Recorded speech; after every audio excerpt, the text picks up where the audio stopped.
everybody, and welcome back to Miss Hyder's Reading Corner.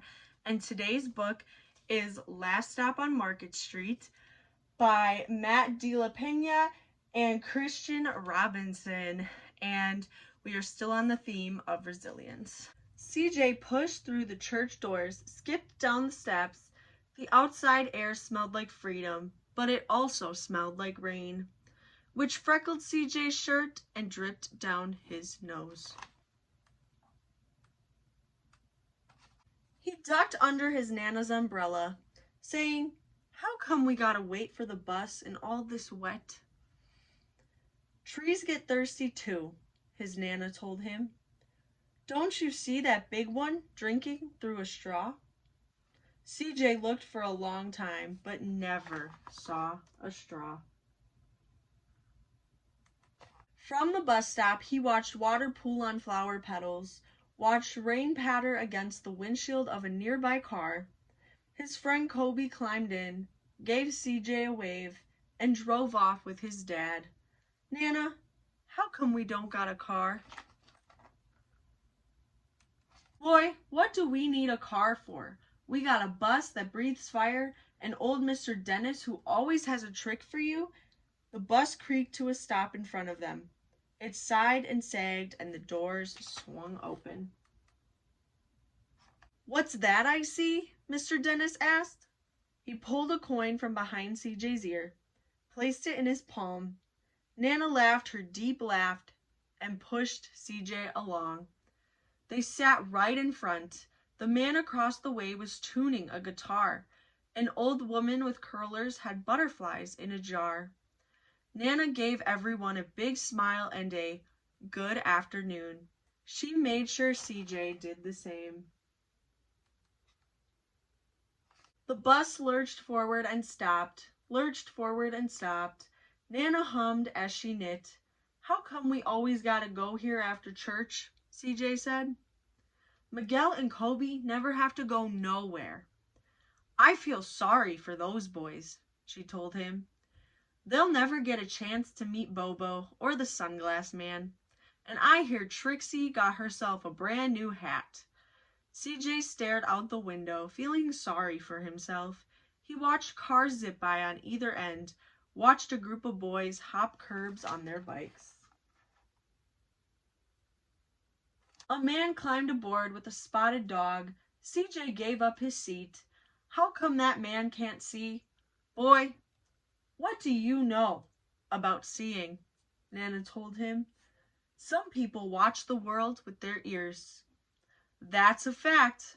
Their noses, too," the man said, sniffing at the air. "That's a mighty fine perfume you're wearing today, ma'am." Nana squeezed the man's hand and laughed her deep laugh. Two older boys got on next. CJ watched as they moved on by and stood him back. "Sure wish I had one of those," he said. Nana set down her knitting. "What for?"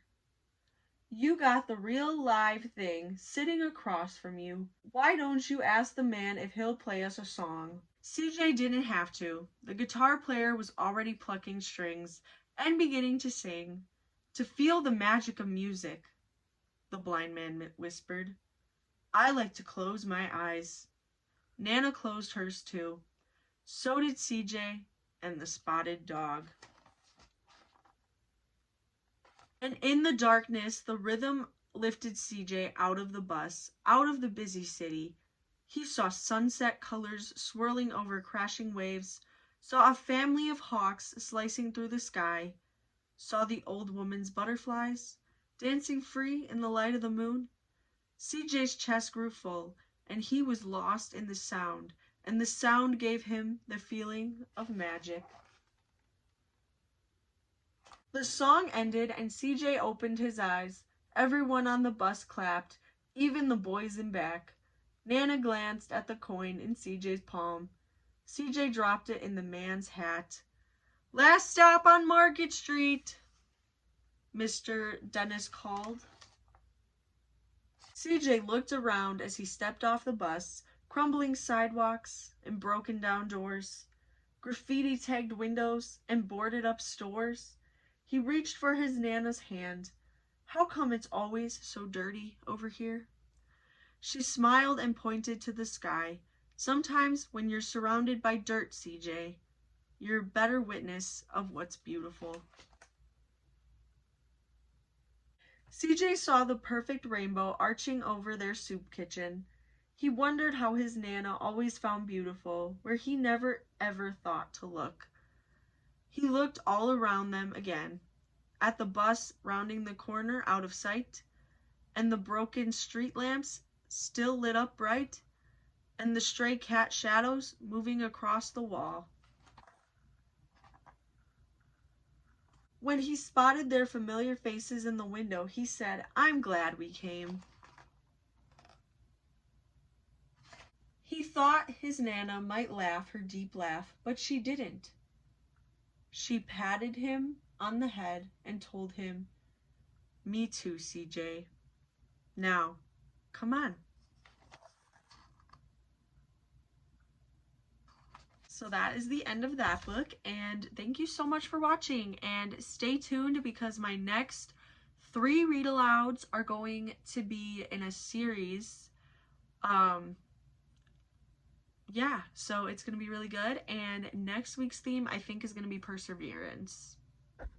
Thank you so much for watching. Bye!